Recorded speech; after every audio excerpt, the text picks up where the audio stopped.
कि मुड़ी काटने वाला, तेरी माई ने अगर दूध पिलाया है छाती का, राजेंद्र सिंह यादव का पहला सिर काटो। मैं संविधान और देश के लिए कटार चाहता हूँ।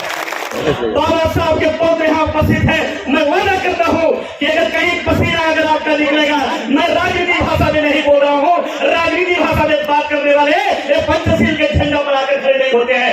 वीरता के साथ हिम्मत के साथ मैं कहता हूँ, आपका अगर पसीना बहेगा, मैं पहले इस देश में मनुस्मृति को खत्म करने के लिए, इस देश में मनुवादियों को मिटाने के लिए और उसके बाप का बाप ईरानी रात में भेजने के लिए हम संकल्प भी थे और अपना लहू भी बहाने के लिए तैयार।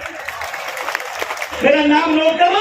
आज इस दावे के साथ कहता हूँ, 22 प्रतिज्ञा करो, समय मेरे पास नहीं है, लेकिन मैं दावा के साथ कहता हूँ, तेरी रामायण को नहीं मानता, तेरा मानस को मैं नहीं मानता, ये भारत मेरा है, मैं भारत का संविधान और भगवान बुद्ध को मानता हूँ। तेरी हिम्मत है जो करना हो करेगा।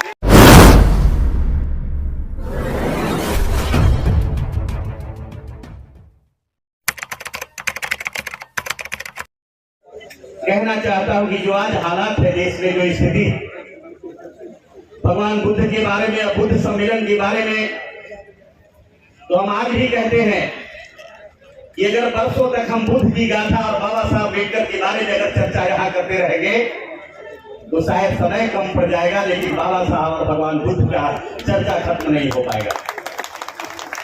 लेकिन मैं एक शब्द मैं आप लोगों से पूछना चाहता हूं, जिस हालात में आज हम खड़े हैं, जिस परिस्थिति में आज हम कार्यक्रम कर रहे हैं, जिस उदासी में आज यहां हम बैठे हैं, बड़े अफसोस की बात है। मैं आपसे पूछना चाहता हूं, इस देश में आप बुद्ध सम्मेलन कर रहे हैं, बुद्ध महासम्मेलन कर रहे हैं, तो मैं आपसे पूछना चाहता हूं कि मित्रों, यह देश किसका है? आप मुझे बताइए, देश किसका है? किसका है देश? अगर देश आपका होता तो राजेंद्र पाल, गौतम बुद्ध, बाबा साहब, भीमराव अम्बेडकर के 22 प्रतिज्ञा पर मंत्री परिषद से इस्तीफा करना पड़ता? बताइए, करना पड़ता क्या? तो आप मुझे बताइए, जब इस बिहार का शिक्षा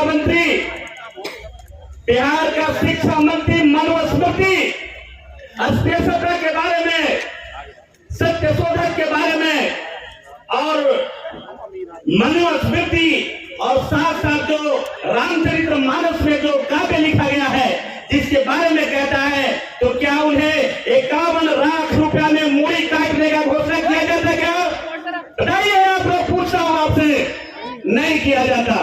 आप मुझे बताइए, जब स्वामी प्रसाद मौर्य उसी रामचरितमानस की एक पंक्ति को सिर्फ जायज ठहराते हैं, उस पंक्ति को विरोध करते हैं, उन्हें 25 लाख 51 लाख रुपए का कई मठों से और कई संतों के द्वारा, साधुओं के द्वारा, गुंडों के द्वारा मुड़ी काटने के लिए कहा जाता है। आपसे मैं पूछता हूं, अगर ये मेरा भारत अशोक का भारत होता, बुद्ध का भारत होता, बाबा साहब का भारत होता, तो उसकी हिम्मत नहीं होती कि तलवार से मुंडी काटने का हमारा बात करता। बताइए, बात सत्य है कि नहीं है? तो बताइए, आपसे मैं पूछना चाहता हूँ, कौन से भारत रखना चाहते हो आप? क्या तुलसीदास का भारत रखना चाहते हो, राम का भारत रखना चाहते हो, या भारत के संविधान निर्माण करने वाले बाबा साहब अम्बेडकर का भारत रखना चाहते हो? बताओ। अगर बाबा साहब अम्बेडकर का भारत रखना चाहते हो तो आज बताओ, चैलेंज दे दो यहीं से। मैं कोई बात नहीं बता रहा हूं, मैं कोई यहाँ सेंटिमेंट नहीं कह रहा हूं, लेकिन ये सारी घटनाओं को मैं बारीकी से जब देखा और समझा है, तो मैं एक नाम जोड़ रहा हूं, आदरणीय भंते जी, मैं एक नाम जोड़ रहा हूं उसमें कि मुड़ी काटने वाला, तेरी माई ने अगर दूध पिलाया है छाती का, राजेंद्र सिंह यादव का पहला सिर काटो। मैं संविधान और देश के लिए कटाना चाहता हूं। आप कटाओगे कि नहीं कटाओगे मुझे पता नहीं है। आप जिस हालात में बुद्ध का जयंती मनाओगे, बुद्ध सम्मेलन करोगे, मुझे पता नहीं है, लेकिन मैं आज कहना चाहता हूं, आप मुझे वादा करो कि आप पुराना सम्राट अशोक का भारत लाना है कि नहीं लाना है? लाना है। अम्बेडकर का भारत लाना है कि नहीं लाना है? लाना है। भगवान बुद्ध का भारत वापस आना है कि नहीं लाना है? और दुश्मनों को बाप के घर में भेज रहा है कि नहीं भेज रहा है? भेज रहा है, भेज रहा है। बोलिए ऊंची आवाज से, वादा है, पक्का। एक गाना सुना था हमने, वादा किया तो निभाना पड़ेगा, वादा किया तो ऊंची आवाज में बोलो तो मैं मानूंगा, वादा किया तो आप वादा करो। और मैं भी वादा करता हूँ, सुने सरपंच जी, मैं भी वादा करता हूँ, बाबा साहब के पौधे यहाँ उपस्थित हैं, मैं वादा करता हूँ कि अगर कहीं पसीना अगर आपका निकलेगा, मैं राजनीति भाषा में नहीं बोल रहा हूँ, राजनीति भाषा में बात करने वाले ये पंचशील के झंडा पर आकर खड़े नहीं होते हैं।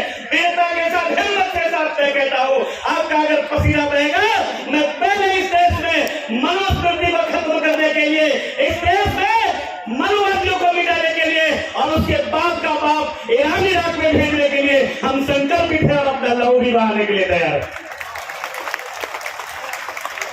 हम ज्यादा नहीं कहना चाहेंगे, क्योंकि बहुत सारे वक्ता हैं जो आज धर्म के बारे में बोलेंगे, धर्म देशना की बात करेंगे, बाबा साहब के 22 प्रतिज्ञा की बात करेंगे, लेकिन 22 प्रतिज्ञा की मैं बात तो नहीं कहता, लेकिन मैं यहाँ इस आज एक मर्द का बेटा जो राजेंद्र पाल गौतम के इस्तीफा के बाद, मंत्री के इस्तीफा होने के बाद, मुकदमा होने के बाद पहला भारत का बेटा सुनील दत्त ने बौद्ध धर्म का चीवर पहनकर ऐलान किया, कांसीराम स्टेडियम लखनऊ में किया होता है कि राजेंद्र पाल गौतम का तुमने अगर पनिशमेंट दिया है, सजा दिया है 22 प्रतिज्ञा का, तो सुनील दत्त ने 5 लाख लोगों के साथ मैदान में खड़े होकर के 22 प्रतिज्ञा का दोहराएंगे और दोहराने का काम किया।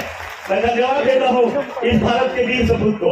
और आज भी मैं इस मंच के माध्यम से, इस सभा के माध्यम से, आज भी इंटेलिजेंस ब्यूरो के लिए यहाँ उपस्थित है, मेरा नाम नोट कर लो। आज भी मैं दावे के साथ कहता हूँ, 22 प्रतिज्ञा का तो समय मेरे पास नहीं है, लेकिन मैं दावा के साथ कहता हूँ, तेरी रामायण को नहीं मानता, तेरा मानस को मैं नहीं मानता, ये भारत मेरा है, मैं भारत का संविधान और भगवान बुद्ध को मानता हूँ। तेरी हिम्मत है जो करना हो कर लेगा। बहुत समय का अभाव है और बहुत कम समय में अपनी बात लेकर दी थी, इसलिए अगर मेरी एक बात से मैं कभी इमोशन या आ गया भी होगा तो मुझे माफ करिएगा। हमारे धर्म में कभी इमोशन नहीं है, लेकिन भगवान बुद्ध ने भी कहा है कि जब हिंसा होने लगे, जब अत्याचार होने लगे, जब जुर्म होने लगे और जब समझो कि हमारी जान नहीं बचने वाली है, तब करोड़ों जान को भी मिटाकर संभालने में कोई फर्क नहीं है। यही बुद्ध का सच्चा संदेश है। जय भारत, जय बुद्ध, जय बाबा साहब अम्बेडकर, जय संविधान।